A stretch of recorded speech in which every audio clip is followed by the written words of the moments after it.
Assalamualaikum warahmatullahi wabarakatuh.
Alhamdulillahil azizul jabbar alladzi ja'ala al-jannata lil abrar walhamdulillahil wahidil qahhar alladzi ja'ala an-nara lil fujjar wassalatu wassalamu ala akramil khalqil mab'utsil mukhtar Muhammadin sallallahu alaihi wasallam wa huwa khairul abrar wa ala alihi al-adhar wa ashabihi al-akhyar wa man tabi'ahu bi ihsanin ila daril qarar. Fa ya ayyuhal hadirun al-muttaqun al-abrar أوصيكم وإياي نفسي بتقوى الله واتقاء كل الفتن والأشرار. اتقوا الله في أقوالكم وقلوبكم وأفعالكم لعلكم تفلحون. اتقوا الله حق تقاته ولا تموتن إلا وأنتم مسلمون. واعلموا بأن التقوى هو سر السعادة في الدين والدنيا والآخرة. صدق الله وصدق رسوله الكريم ونحن على ذلك من الشاهدين والشاكرين والناجحين وبعد. Ma'asyiral muslimin rahimakumullah. Marilah bersama-sama kita bersyukur kepada Allah. Kita telah memasuki tahun 2024. Secara kuantitas umur kita bertambah, tapi secara kualitas kuota hidup kita sebenarnya sudah tinggal sedikit lagi. Tapi kita harus bersyukur, karena ketika Allah masih panjangkan umur kita sampai saat ini, Rasulullah mengatakan la'allahu yazdad. Mudah-mudahan itu sebagai bentuk sayangnya Allah kepada kita, kita diberi kesempatan untuk memperbaiki segalanya. Maka oleh karena itu saya mengajak kepada seluruh jamaah, marilah sama-sama kita bersyukur kepada Allah. Nikmat iman Islam itu masih ada dalam hati kita. Nikmat iman Islam itu masih kita tunjukkan dengan sholat Jum'ah berjamaah di masjid ini. Padahal saudara kita di Palestina, untuk menunjukkan iman dan Islamnya, dia harus meregang nyawa dan harus berhadapan dengan ketidakpastian hidup di tanah Gaza di sana.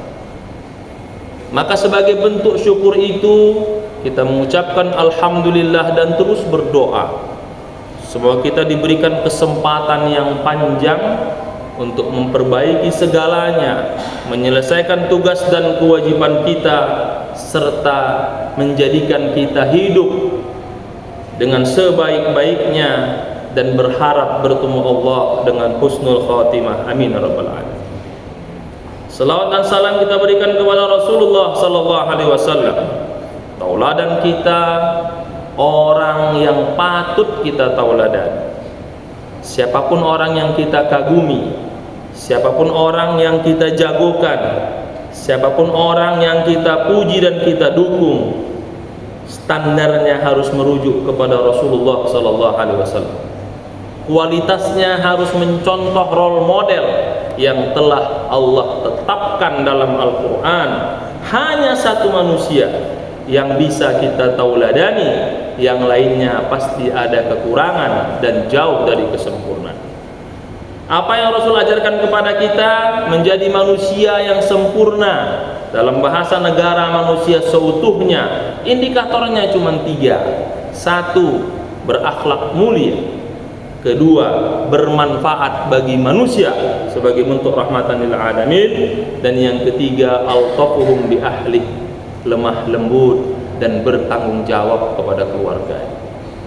Mudah-mudahan kita terus diberikan kemampuan untuk terus mengikuti berbagai bentuk pendidikan informal maupun formal, pengajian atau dalam bentuk apapun namanya, semata-mata untuk menambah wawasan kita, untuk memperbaiki perspektif dan kecerdasan kita, agar bisa memahami sunnah Rasulullah dengan cerdas, dengan begitu menjalankan, mensyiarkan sunnahnya sebagai bentuk cinta kita kepada Rasulullah sallallahu alaihi wasallam, dan berharap kita mendapatkan syafaatnya di yaumil mahsyar. Amin ya rabbal alamin. Ma'asyiral muslimin rahimakumullah. Di antara menjalankan sunnah Rasulullah, menunjukkan bahwa kita umat Rasulullah adalah bagaimana kita mengukur kualitas silaturahim kita antar sesama kita. Tentang silaturahim mungkin kita sudah sering mendengar, bahkan hadisnya sangat masyhur. Rasul mengatakan, barang siapa yang hendak dilapangkan rezekinya, dipanjangkan umurnya, maka jadilah silaturahim. Kita akan coba elaborasi lebih detail bagaimana sebenarnya Allah menegaskan, menjelaskan dan memuliakan orang-orang yang mampu menjaga silaturahim. Dalam surat An-Nisa ayat yang pertama pada penggalan ayat terakhir Allah berfirman, A'udzubillahi minasyaitonir rajim, wattaqullaha alladzi tasaaluna bihi wal arham. Dalam tafsir-tafsir klasik hanya diterjemahkan dan ditafsirkan, bertakwalah kalian kepada Allah dan bertakwalah kalian jangan sampai memutuskan silaturahim. Tapi dalam beberapa tafsir kontemporer, sebagai contoh tafsir Al-Wasid oleh Profesor Dr. Muhammad Said Tantawi Grand Syekh Al-Azhar dan Profesor Dr. Wahbah Zuhail dan tafsir Al-Munir, itu menguraikan lebih dalam. Allah hendak menegaskan kepada kita bahwa ketakwaan kita kepada Allah, salah satu cara untuk mengukur kualitasnya adalah bagaimana kita menjaga silaturahim. Dengan kata lain, silaturahim yang kita lakukan itu sebagai salah satu alat untuk mengukur seberapa kuat kualitas takwa kita kepada Allah Subhanahu wa taala. Sehingga kalimatnya digunakan oleh para ulama tafsir, faka'annallaha qarana baina taqwallah wa taqwar rahim. Allah hendak mengatakan ketakwaan seseorang salah satu alat ukurnya bagaimana dia menjaga kualitas silaturahim. Dengan kata lain, silaturahim kita itu adalah sebagai cermin sejauh mana kualitas kita bertakwa kepada Allah Subhanahu wa taala. Selain dari itu, beberapa hadis yang cukup masyhur juga menyebutkan, salah satunya dari Abdurrahman bin Auf. Allah mengatakan dalam sebuah hadits qudsi, Anar Rahman, aku zat yang maha rahman. Aku ciptakan rahim itu dari namaku Rahman. Aku ambil nama rahim itu dari namaku zat yang maha rahman. Faman wasalaha wasaltuhu waman qata'aha batattuhu. Maka siapa yang menjalin silaturahim, dia sedang menunjukkan kualitas zatku yang maha rahman. Dan siapa yang memutuskan silaturahim, dia sedang menolak dan menafikan salah satu asmaku, yaitu Ar-Rahman, yang maha pengasih lagi maha penyayang. Dengan kata lain, kata para ulama hadis, orang yang menjalin silaturahim, dia sedang meyakini rahmannya Allah Subhanahu wa taala, dan orang yang memutuskan silaturahim, dia sedang menolak kuasa Allah sebagai zat yang maha rahman. Hadis yang kedua dari Ayyub Al-Ansari, Abu Ayyub Al-Ansari, salah seorang sahabat yang terkenal dengan kualitas silaturahimnya. Bahkan ketika Rasul hijrah ke Madinah, ketika semua orang hendak Rasul menginap di rumahnya, dia katakan, biar unta saya Al-Qasba yang menentukan di mana dia berhenti di rumah Abu Ayyub Al-Ansari, karena memang ini orang terkenal dengan rajin bersilaturahim. Apa salah satu hadisnya dari beliau? Bahwa seseorang bertanya ke Rasul, ya Rasulullah, akhbirni bi'amalin yudkhilunil jannah. Beritahukan kepada ya Rasul, apa amalan yang bisa membuat aku masuk surga? Rasul katakan, ta'budullah wa la tusyriku bihi syai'a. Sembah Allah, jangan sekutukan dia. Wa tuqimus shalah, tegakkan salat. Wa tu'tiz zakah, tunaikan zakatmu. Wa tasilur rahim, jalin silaturahim. Para ulama hadis ingin mengatakan bahwa menegakkan salat, menunaikan zakat tidak menyekutukan Allah selevel dengan menunaikan silaturahim. Jadi kalau kualitas salatnya bagus, zakatnya ditunaikan, ibadahnya lepas dari unsur syirik, tapi tidak melaksanakan silaturahim, dia menghilangkan elemen penting bahwa silaturahim itu setara dengan orang yang menegakkan salat, menunaikan zakat, dan beribadah dengan tidak menyekutukan kepada Allah Subhanahu wa taala. Kemudian barulah hadis yang sering kita dengar, man ahabba an yubsatalahu fi rizqihi aw yunsha'alahu fi asarihi falyasir rahimah. Barang siapa yang hendak dipanjangkan umurnya, dilapangkan rezekinya, maka jalinlah silaturahim. Tapi ada satu hadis terakhir, yang hadis ini kalau tidak dipahami dengan penjelasan yang komprehensif bisa disalahpahami. Apa katanya? Dari Abu Bakar bin Nafi Al-Haris, Rasulullah bersabda, inna a'jalat ta'ati thawaban indallah ada satu ketaatan yang Allah langsung balas dengan cepat, berikan ganjarannya dengan baik, yaitu adalah orang yang menjalin silaturahim. Bertanya sahabat, bagaimana kalau silaturahimnya berbuat kerusakan? Bagaimana kalau silaturahimnya berkolaborasi atau berkonspirasi? Rasul mengatakan, kolaborasinya, konspirasinya Allah akan berikan siksanya karena itu berbuat dosa, tapi silaturahimnya tetap aku akan berikan pahala dan apresiasinya karena dia sedang menjalankan sifatku yang maha rahman.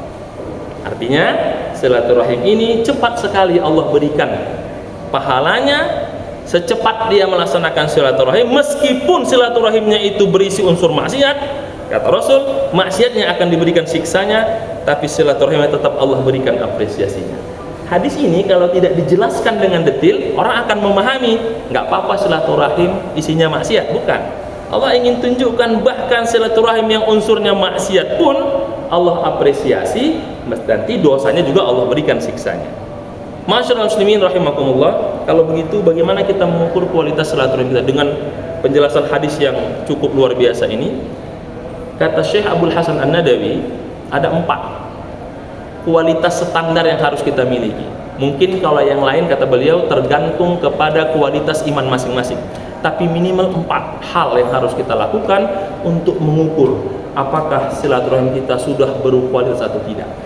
Yang pertama, as-silah walau bis-salam. Bertemu dengan siapapun, ucapkanlah salam. Bertegur sapa dengan siapapun, ucapkanlah salam. Kalau kepada sesama muslim, assalamualaikum. Tapi kalau kepada orang lain, ucapkan kabar dan bertegur sapa. Berarti dalam dunia media sosial, telepon, menyampaikan surat, usahakan menuliskan assalamualaikum, karena itu minimal kualitas kita dalam bersilaturahim kepada sesama orang, khususnya kepada sesama muslim. Dan itu sesuai dengan hadis Rasul yang mengatakan afsus salam, sebarkan salam. Sekarang dunia digital, sebarkan salam, tuliskan salam itu, menelpon, ucapkan salam itu. Itulah minimal kualitas silaturahim kita. Yang kedua, ad-du'a wal istighfar lahum. Jangan pernah melewatkan untuk mendoakan mereka dalam sholat dan doa kita. Itulah kenapa dalam setiap khutbah yang sifatnya menarik masa, khutbah Jumat, Idul Fitri, pasti ada doa yang kedua, Allahumma ighfir lil muslimina wal muslimat wal mu'minina wal mu'minat. Itulah minimal silaturahim kita. Kenapa ulama mengajarkan kita untuk menggunakan kalimat nahnu rabbana atina untuk banyak? Itulah minimal silaturahim kita. Mari kita doakan saudara kita dalam doa kita, karena tidak perlu puluhan orang mendoakannya, cukup satu saja Allah kabulkan doa itu cukup untuk memberikan rahmat kepada saudara kita. Dan Rasul mengatakan doa yang paling mustajab salah satunya adalah mendoakan saudara kita tanpa dia ketahui. Ini adalah silaturahim yang kedua yang harus kita penuhi. Yang ketiga, man'ul adha, kita jaga agar saudara kita tidak terzalimi, dan kita jaga agar dia tidak menzalimi. Ketika terzalimi, kita luruskan. Ketika ada berita-berita tidak baik, kita klarifikasi. Tapi ketika dia sebagai pelaku kezaliman, bagaimana cara mengingatnya? Kita tegur, kita sampaikan. Kalau perlu kita tinggalkan obrolan yang mengarah kepada dia menjadi orang zalim. Kita cegah kebijakannya. Itulah cara kita bersilaturahim ketiga, mencegah saudara kita sebagai pelaku kezaliman atau sebagai orang yang dizalimi. Kita harus bantu. Yang terakhir, an-nafaqah liman kana mustahiqqan laha, kita bantu secara materi. Kalau ada uang kita, maka kita bantu. Kalau tidak punya uang, cukuplah tersenyum, karena Rasul mengatakan senyum juga bagian dari sedekah non materi. Masyaallah muslimin rahimakumullah. Kenapa hadis ini saya sampaikan sebagai bentuk kita untuk menapaki tahun 2024 ini? Pertama, kita harus punya rasa semangat bersama, empati bersama terhadap saudara kita di Palestina. Kalau kita tidak bisa membantu secara materi, maka minimal jangan lupa mendoakan dalam setiap doa. Yang kedua, kita masuk kepada ibadah atau kegiatan politik, maka siapapun yang kita dukung, kita jaga silaturahim. Kita pastikan hubungan kita tetap terjaga. karena ada yang lebih besar, menjaga ukhuwah di antara kita. Itu yang diajarkan oleh Allah Rasulnya sallallahu alaihi wasallam. Dan yang terakhir ini yang paling penting, kata salah seorang ulama besar tabi'in Yahya bin Mu'az Ar-Razi dalam kitab Tarikhul Baghdadi, beliau mengatakan, liyakun hazzul mu'min salasa. Kalau kita berbuat kepada sang mukmin, minimal kerjakan 3 hal saja. In lam tamdahu fala tasum. Kalau tidak bisa memujinya, maka jangan mencaci. In lam tanfa'hu fala tadurruh. Kalau tidak bisa memberikan manfaat kepadanya, maka jangan membahayakan. Dan yang terakhir, in lam tufrihhu fala tuhzinu. Kalau tidak bisa membahagiakannya, maka jangan buat dia sedih. Cukup ini saja bentuk kita bersilaturahmi dengan sesama kita. Dan yang terakhir, sebagai penutup, kata Umar bin Abdul Aziz kepada salah seorang yang bertanya kepadanya, diceritakan dalam kitab Tuhfatul Muzhatul Majalis, apa kata beliau? Ij'al kabiraka aba wa awsataka akha wa saghiraka ibna fa kaifa antasi'a bihim abada. Jadikan yang lebih tua darimu seperti orang tua kandungmu, yang sebaya denganmu seperti saudara kandungmu, dan yang lebih kecil darimu sebagai anak kandungmu, maka bagaimana mungkin engkau akan menyakiti orang tua kandungmu, saudara kandungmu, dan anak kandungmu. Mudah-mudahan Allah jaga kita semua. Mudah-mudahan kita bisa saling menjaga bersaudara. Ada saudara sesama akidah ukhuwah Islamiyah, ada saudara sebangsa dan ukhuwah wataniyah, dan ada saudara sesama manusia ukhuwah basyariyah. Barakallahu li wa lakum wa nafa'ani ma fihi minal ayati wa dzikril hakim wa taqabbala minni tilawatah wastaghfiru aqulu qouli hadza wastaghfiru innahu huwal ghafurur rahim.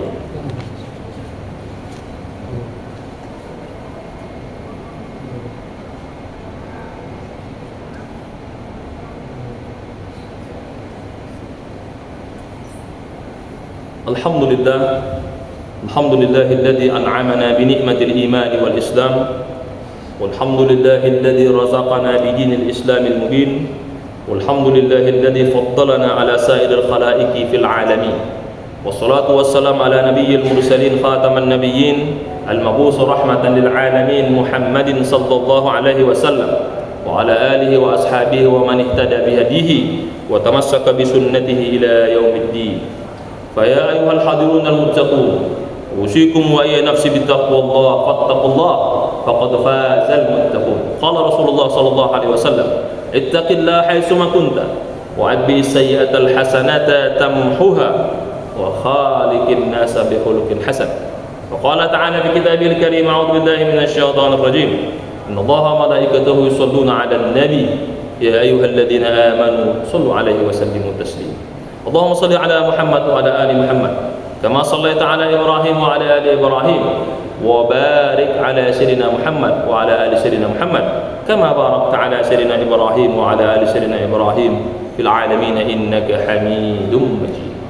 اللهم اغفر للمسلمين والمسلمات والمؤمنين والمؤمنات الأحياء منهم والأموات إنك سميع قريب مجيب الدعوات ويا قاضي الحاجات. اللهم انصر إخوان المجاهدين في فلسطين وفي غزة.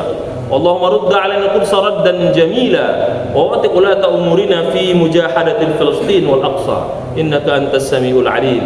اللهم أكرمنا بالتقوى والاستقامة وآمنا بالعلم والأمانة وزينا بالحلم والقناعة وجملنا بالعافية والسلامة واختم لنا بحسن الخاتمة واجعل آخر موتانا بقول لا إله إلا الله إنك لا تخلف الميعاد. ربنا آتنا في الدنيا حسنة وفي الآخرة حسنة وقنا عذاب النار. والحمد لله رب العالمين. عباد الله إن الله يأمر بالعدل والإحسان وإيتاء ذي القربى وينهى عن الفحشاء والمنكر والبغي يعظكم لعلكم تذكرون. اذكروا الله يذكركم واسألوا من فضله ولذكر الله أكبر. أقم الصلاة.